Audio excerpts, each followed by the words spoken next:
पलूस शिक्षण प्रसारक मंडळाचे कला, वाणिज्य व विज्ञान महाविद्यालय पलूस.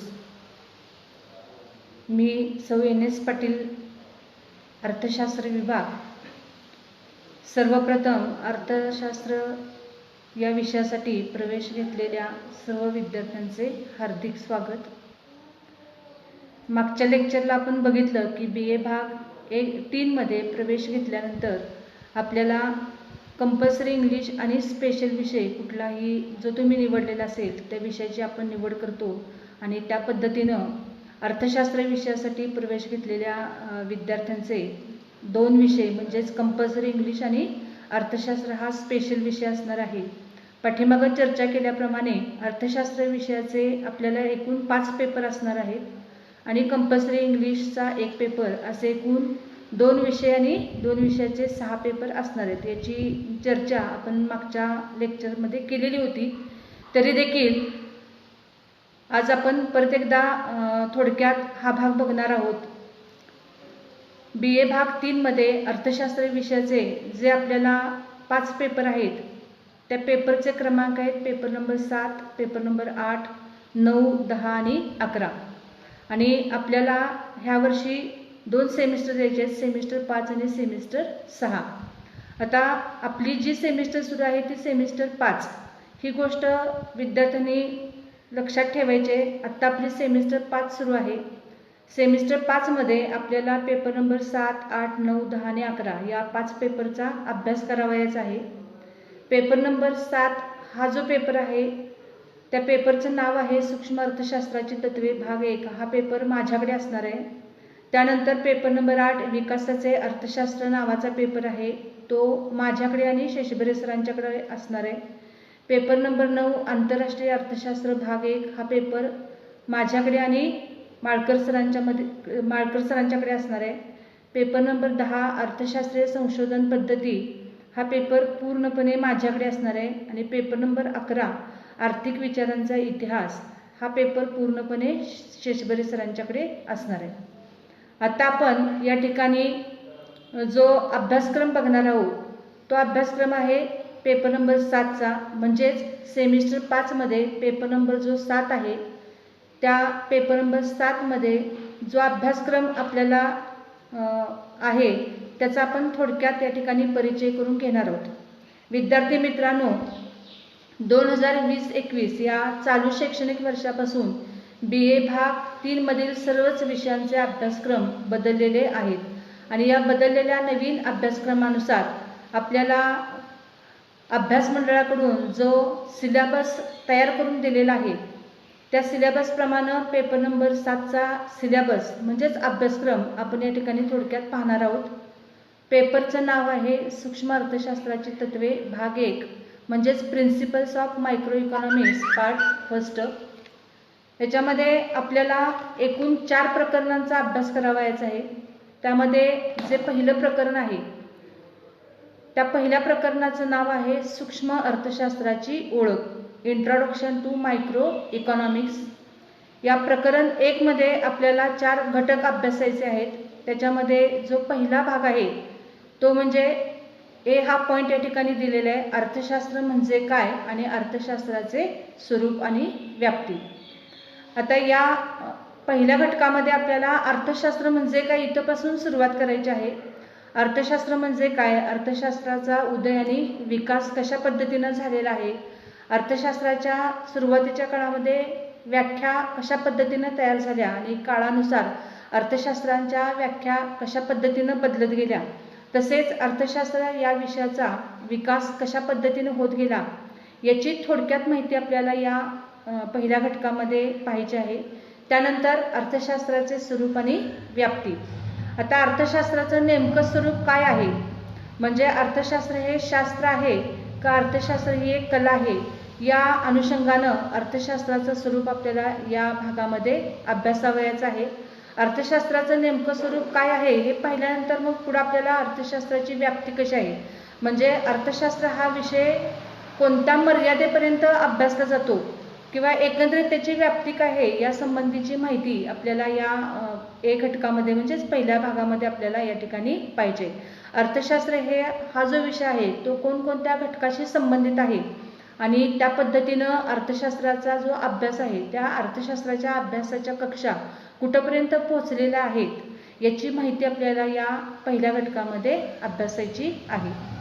त्यानंतर आपल्याला जो दुसरा घटक आहे बी हा घटक, त्यामध्ये अर्थशास्त्राचे महत्त्व म्हणजेच अर्थशास्त्राच्या अभ्यासाचं महत्त्व नेमकं काय आहे, अर्थशास्त्राचा अभ्यास हा कोणकोणत्या ठिकाणी महत्त्वाचा ठरतो किंवा अर्थशास्त्र हे कोणकोणत्या दृष्टिकोनातून महत्त्वाचं ठरतं, या सर्व गोष्टींचा अभ्यास आपल्याला या दुसऱ्या घटकामध्ये पाहायचा आहे. त्यानंतर अर्थशास्त्राच्या अभ्यासावरील मर्यादा कोणकोणत्या आहेत, म्हणजेच अर्थशास्त्राचा अभ्यास एका ठराविक मर्यादेपर्यंत करता येतो आणि तो करत असताना अर्थशास्त्राच्या अभ्यासावरती नेमक्या काय मर्यादा पडतात याची थोडक्यात माहिती आपल्याला या ठिकाणी दुसऱ्या घटकामध्ये पाहायची आहे आणि त्या अनुषंगाने आपल्याला अर्थशास्त्राचे महत्त्व आणि मर्यादा हा आपल्याला दुसरा घटक या ठिकाणी दिलेला आहे. त्यानंतर तिसरा जो घटक आहे सी घटक, त्या घटकामध्ये आपल्याला आर्थिक प्रश्न म्हणजे काय हा भाग अभ्यासायचा आहे. आता आपण पाहतो की मानवापुढे वेगवेगळ्या प्रकारचे आर्थिक प्रश्न निर्माण होत असतात आणि हे आर्थिक प्रश्न का निर्माण होतात, त्याची नेमकी काय कारणं आहेत आणि हे आर्थिक प्रश्न सोडवण्यासाठी आपल्याला कोणकोणत्या पद्धतीनं प्रयत्न केले पाहिजेत याचा सारासार अभ्यास आपल्याला या तिसऱ्या घटकामध्ये करायचा आहे. त्यामुळे आर्थिक प्रश्न म्हणजे काय, आर्थिक प्रश्नांची एकंदरीत कारणं काय आहेत आणि आर्थिक प्रश्नांची सोडवणूक कशा पद्धतीनं केली पाहिजे याची थोडक्यात माहिती आपल्याला या ठिकाणी सी या घटकामध्ये पाहायची आहे. त्यानंतर तिसऱ्या घटकामध्येच आपल्याला अजून एक भाग अभ्यासायचा आहे तो म्हणजे संधी खर्चाची संकल्पना. आता या ठिकाणी खर्चाचे जे वेगवेगळे प्रकार आहेत त्या वेगवेगळ्या प्रकारापैकी या ठिकाणी जो आपल्याला आर्थिक प्रश्नाशी संबंधित असणारा जो भाग आहे तो म्हणजे संधी खर्च. म्हणजेच व्यक्तीपुढे वेगवेगळ्या प्रकारच्या संधी निर्माण होत असतात, परंतु त्या संधी सर्वच्या सर्व तो वापरू शकत नाही. त्यामुळे एक संधी तो उपभोगत असताना किंवा एका संधीचा तो स्वीकार करत असताना त्याला दुसऱ्या संधीचा त्याग करावा लागतो आणि त्यातूनच संधी खर्चाची जी संकल्पना आहे ती विकसित झालेली आहे आणि त्यामुळे संधी खर्चाची जी संकल्पना आहे त्या संधी खर्चाच्या संकल्पनेतच आर्थिक प्रश्नाचं मूळ सामावलेलं आहे.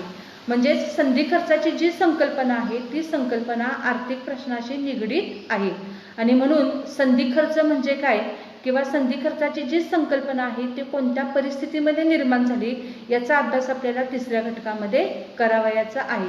त्यानंतर घटक जो चौथा आहे किंवा डी हा जो घटक आहे त्या घटकामध्ये आपल्याला आर्थिक विश्लेषणाची रचना अभ्यासावयाची आहे.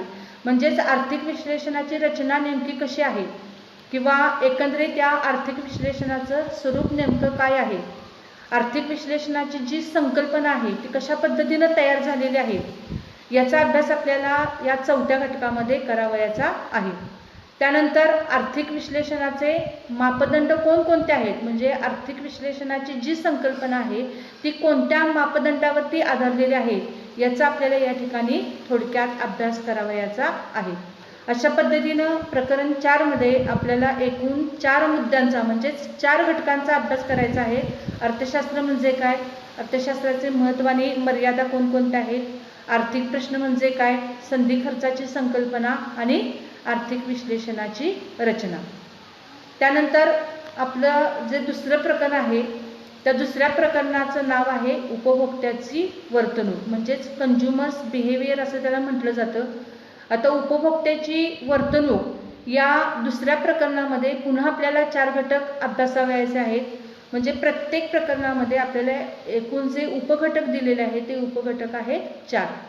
त्या पद्धतीनं जर आपण बघितलं तर प्रकरण 2 मध्ये आपल्याला जो पहिला घटक अभ्यासावयाचा आहे तो म्हणजे उपयोगिता म्हणजे काय, उपयोगितेचा अर्थ आणि व्याख्या आणि उपयोगितेचे प्रकार.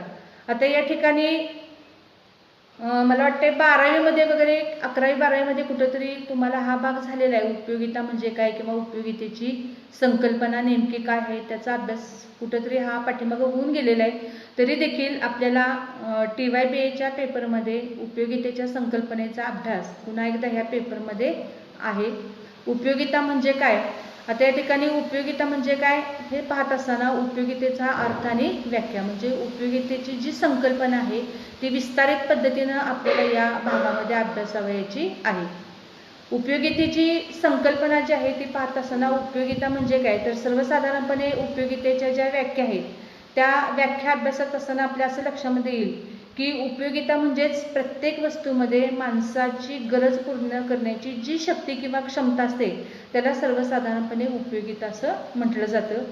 तर या पद्धतीनं आपण आपल्या गरजा पूर्ण करण्यासाठी ज्या ज्या वस्तूंचा वापर करतो त्या प्रत्येक वस्तूमध्ये उपयोगिता आहे आणि म्हणून आपण त्या वस्तूचा उपयोग करतो, म्हणजेच त्या वस्तूचा आपण वापर करतो आणि त्याद्वारे आपण आपल्या गरजांची पूर्तता करून घेण्याचा प्रयत्न करत असतो. या अनुषंगानं आपल्याला उपयोगितेची संकल्पना ही महत्त्वाची ठरते. त्यानंतर उपयोगितेचे जे प्रकार आहेत त्यामध्ये महत्त्वाचे 2 प्रकार सांगितले जातात, एकूण उपयोगिता आणि सीमांत उपयोगिता. आता एकूण उपयोगिता आणि सीमांत उपयोगिता ह्या ज्या 2 संकल्पना आहेत त्या 2 संकल्पनांचा खूपच जवळचा संबंध आहे. एकूण उपयोगिता याचा अर्थ आपण वस्तूचे जेवढे नग सेवन करतो त्या वस्तूच्या प्रत्येक सेवनापासून किंवा वस्तूच्या प्रत्येक वापरापासून आपल्याला जी उपयोगिता मिळते त्या उपयोगितेची एकूण बेरीज म्हणजे एकूण उपयोगिता होय. आणि सीमांत उपयोगिता ही जी संकल्पना आहे तर सीमांत उपयोगिता याचा अर्थ आपण वापरत असलेल्या प्रत्येक वस्तूच्या शेवटच्या नगापासून एकूण उपयोगितेमध्ये जी भर पडते त्याला काय म्हटलं तर सीमांत उपयोगिता. तर या पद्धतीनं उपयोगितेचे महत्त्वाचे 2 प्रकार आहेत, एकूण उपयोगिता आणि सीमांत उपयोगिता. त्यानंतर आपल्याला जो दुसरा घटक अभ्यासावयाचा आहे त्या दुसऱ्या घटकामध्ये आपल्याला अंकदर्शी उपयोगिता विश्लेषण हा भाग आहे.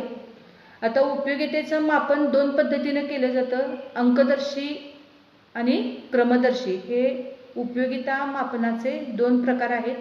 तर अंकदर्शी उपयोगिता विश्लेषणामध्ये असं गृहीत धरलं जातं की उपयोगिता ही संख्येमध्ये किंवा आकड्यामध्ये किंवा अंकामध्ये व्यक्त करता येते. उदाहरणार्थ एखाद्या वस्तूपासून आपल्याला किती उपयोगिता मिळाली हे जेव्हा आपण अंकामध्ये किंवा संख्येमध्ये सांगण्याचा प्रयत्न करतो तेव्हा त्याला काय म्हटलं तर अंकदर्शी उपयोगिता. उदाहरणार्थ आपल्याला वस्तूच्या पहिल्या नगापासून 10 एवढी उपयोगिता मिळाली असं आपण जेव्हा सांगतो किंवा वस्तूच्या दुसऱ्या नगापासून मला 8 एवढी उपयोगिता मिळाली, तिसऱ्या नगापासून मला 7 एवढी उपयोगिता मिळाली. तर या पद्धतीनं एखाद्या वस्तूच्या उपभोगापासून किंवा वापरापासून आपल्याला नेमकी किती उपयोगिता मिळाली हे जेव्हा आपण संख्येमध्ये सांगण्याचा प्रयत्न करतो तेव्हा त्याला अंकदर्शी मापन असं म्हटलं जातं. तर अंकदर्शी उपयोगिता विश्लेषणावरती आधारलेला जो सिद्धांत आहे तो सिद्धांत म्हणजेच डॉक्टर मार्शलनी मांडलेला घटत्या सीमांत उपयोगितेचा सिद्धांत. तर आपल्याला घटक 2 मध्ये आपल्याला अंकदर्शी उपयोगिता विश्लेषणावरती आधारित असलेला जो महत्त्वाचा सिद्धांत आहे तो म्हणजे घटत्या सीमांत उपयोगितेचा सिद्धांत. हा सिद्धांत आपल्याला घटक 2 मध्ये अभ्यासावयाचा आहे. घटत्या सीमांत उपयोगितेचा जो सिद्धांत आहे तो डॉक्टर मार्शलनी मांडलेला आहे आणि या सिद्धांताची जी मध्यवर्ती संकल्पना आहे ती कोणती आहे तर वस्तूचे नगसंख्या जसजशी वाढत जाते तसं त्या वस्तूच्या उपभोगापासून मनुष्याला मिळणारे जे समाधान आहे ते क्रमशः घटत जाते. बघा आपण दैनंदिन जीवनामध्ये आपल्याला हा रोज अनुभव येत असतो, एखाद्या वस्तूची नगसंख्या आपण जसजशी वाढवतो तसं त्या वस्तूपासून मिळणारे जे समाधान आहे ते समाधान क्रमशः घटत गेलेले आपल्याला पाहायला मिळते. याच संकल्पनेवरती हा सिद्धांत आधारलेला आहे. त्यालाच घटत्या सीमांत उपयोगितेचे म्हणजे सीमांत उपयोगिता क्रमशः घटत जाते असं या सिद्धांतामध्ये स्पष्ट करण्याचा प्रयत्न केलेला आहे. त्यानंतर आपल्याला तिसरा जो घटक आहे तो घटक म्हणजेच क्रमदर्शी उपयोगिता विश्लेषण. आता अंकदर्शी विश्लेषणाच्या बरोबर विरुद्ध जी परिस्थिती आहे किंवा जी बरोबर विरुद्ध अवस्था आहे ती म्हणजे क्रमदर्शी उपयोगिता विश्लेषण. अंकदर्शी उपयोगिता विश्लेषणामध्ये उपयोगिता संख्येमध्ये मोजता येते असे सांगण्याचा प्रयत्न केलेला आहे, तर क्रमदर्शी उपयोगिता विश्लेषणामध्ये ही गोष्ट मान्य करण्यात आलेली नाही. क्रमदर्शी उपयोगिता विश्लेषणामध्ये असं सांगण्यात आलेलं आहे की उपयोगिता ही संख्येमध्ये व्यक्त करता येत नाही. म्हणजे एखाद्या वस्तूपासून नेमकं किती समाधान मिळालं हे आपण संख्येमध्ये सांगू शकत नाही. मात्र एखाद्या वस्तूपासून आपल्याला समाधान कमी मिळाले की जास्त मिळालं, म्हणजेच एखादी वस्तू आपल्याला कमी आवडते का जास्त आवडते, किंवा त्याच्यापासून मिळणारा जो आपल्याला आनंद आहे, जे आपल्याला समाधान आहे ते कमी मिळालं का जास्त मिळालं, ह्याची तुलना मात्र आपण करू शकतो. आणि मग तुलनात्मक अभ्यास करून एखादी वस्तू चांगली आहे का वाईट आहे हे सांगण्याचा आपण प्रयत्न करू शकतो. त्यालाच काय म्हटलं तर क्रमदर्शी उपयोगिता विश्लेषण. तर क्रमदर्शी उपयोगिता विश्लेषण ही अंकदर्शी उपयोगिता विश्लेषणाच्या विरुद्ध असणारी अवस्था आहे. या विश्लेषणावरती आधारलेला जो सिद्धांत आहे किंवा जे विश्लेषण आहे त्याला काय म्हटलं तर समवर्ती वक्र विश्लेषण. आता समवर्ती वक्र विश्लेषणामध्ये असं गृहीत धरण्यात आलेलं आहे की उपयोगिता ही संख्येमध्ये मोजता येत नाही, तर ती आपल्या पसंतीवरती, म्हणजेच जी वस्तू आपल्याला अधिक पसंत पडते त्या वस्तूसाठी आपण क्रम देण्याचा प्रयत्न करतो. आणि हा क्रम देत असताना उपभोक्ता म्हणजेच वस्तूचा उपभोग घेणारी व्यक्ती, त्याला उपभोक्ता असं म्हटलं जातं. तर उपभोक्ता त्यासाठी आपली पसंती व्यक्त करू शकतो आणि ही पसंती व्यक्त करत असताना तो श्रेणी पद्धतीने व्यक्त करू शकतो. म्हणजेच अ ब क ड किंवा ABCD किंवा 1 2 3 4 या पद्धतीने तो काय करू शकतो, तर त्या वस्तूसाठी आपली पसंती दर्शवण्याचा प्रयत्न करतो. त्यालाच क्रमदर्शी उपयोगिता विश्लेषण असं म्हटलं जातं. तर या विश्लेषणावरती आधारलेलं जे विश्लेषण आहे ते म्हणजे समवर्ती वक्र विश्लेषण. आता समवर्ती वक्र विश्लेषणामध्ये अभ्यास करत असताना उपभोक्ता वस्तूच्या प्रत्येक नगापासून मिळणाऱ्या उपयोगितेकडे म्हणजेच समाधानाकडे समान दृष्टिकोनातून पाहतो. म्हणून या विश्लेषणाला समवर्ती वक्र विश्लेषण असं म्हटलं गेलेलं आहे. समवर्ती वक्र विश्लेषणामध्ये आपल्याला कोणकोणत्या भागांचा अभ्यास करायचा आहे, तर समवर्ती वक्र विश्लेषणामध्ये समवर्ती वक्र विश्लेषण म्हणजे नेमकं काय आहे, त्यानंतर समवर्ती वक्र विश्लेषणाचे जे गुणधर्म आहेत, एकूण 6 ते 7 गुणधर्म आहेत, त्याला समवर्ती वक्राची वैशिष्ट्ये असं म्हटलं जातं. तर समवर्ती वक्राचे गुणधर्म किंवा वैशिष्ट्ये आपल्याला अभ्यासावयाचे आहेत.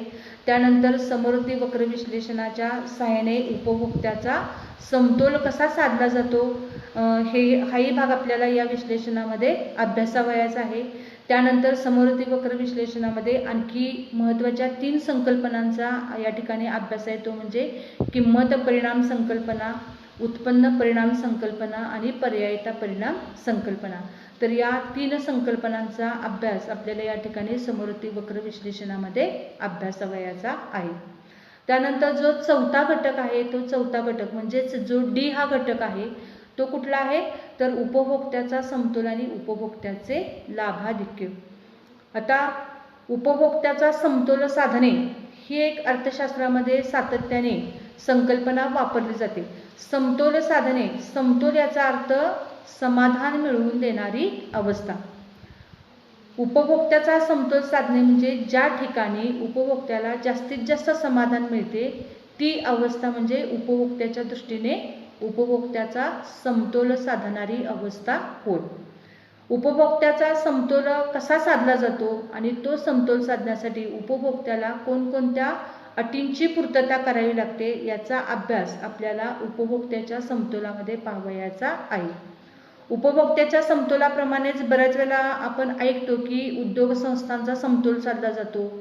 आता उद्योग संस्थांचा समतोल साधला जातो म्हणजेच समतोलाची जी संकल्पना आहे ती घटकानुसार बदलते. म्हणजे व्यक्तीचा किंवा उपभोक्त्याचा समतोल साधलं जेव्हा असं आपण म्हणतो तेव्हा या ठिकाणी उपभोक्त्याचा समतोल साधणे म्हणजे उपभोक्त्याला जास्तीत जास्त समाधान मिळणे हा त्या ठिकाणी अर्थ घेतला जातो. म्हणजे उपभोक्त्याच्या समतोलामध्ये समतोलाचा अर्थ हा समाधान या अर्थाने घेतलेला आहे.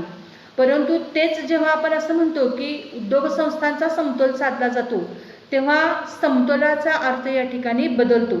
आता उद्योग संस्थांचा समतोल साधला जातो याचा अर्थ काय, तर उद्योग संस्थांना ज्या अवस्थेमध्ये किंवा ज्या ठिकाणी जास्तीत जास्त समाधान मिळते असं न म्हणता उद्योग संस्थांना ज्या ठिकाणी जास्तीत जास्त नफा मिळतो ती अवस्था म्हणजे उद्योग संस्थांचा समतोल साधणे होय.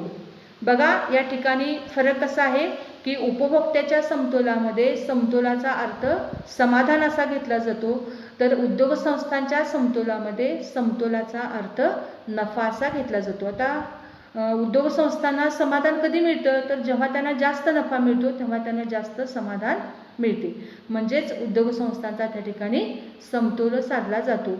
आणि म्हणून या ठिकाणी उपभोक्त्याचा समतोल म्हणजे काय आणि तो कसा साधला जातो या भागाचा अभ्यास आपल्याला या 4थ्या घटकामध्ये पाहावयाचा आहे. त्यानंतर 4थ्या घटकामध्ये आपल्याला आणखीन एक संकल्पना अभ्यासावयाची आहे आणि ती संकल्पना म्हणजे उपभोक्त्याच्या लाभाधिक्याची संकल्पना. आता उपभोक्त्याचे लाभाधिक्य ही जी संकल्पना आहे ही संकल्पना डॉक्टर मार्शल यांनीच मांडलेली आहे आणि ही संकल्पना अंकदर्शी उपयोगिता विश्लेषणावरती आधारलेली आहे. मार्शलनी उपभोक्त्याच्या लाभाधिक्याची जी संकल्पना मांडलेली आहे ती संकल्पना मांडत असताना उपभोक्त्याला लाभाधिक्य कशा प्रकारे मिळते, म्हणजेच उपभोक्त्याला जो लाभ आहे तो कोणत्या परिस्थितीमध्ये मिळतो आणि तो कसा मिळतो हे सांगण्याचा प्रयत्न या सिद्धांतामध्ये डॉक्टर मार्शलनी केलेला आहे.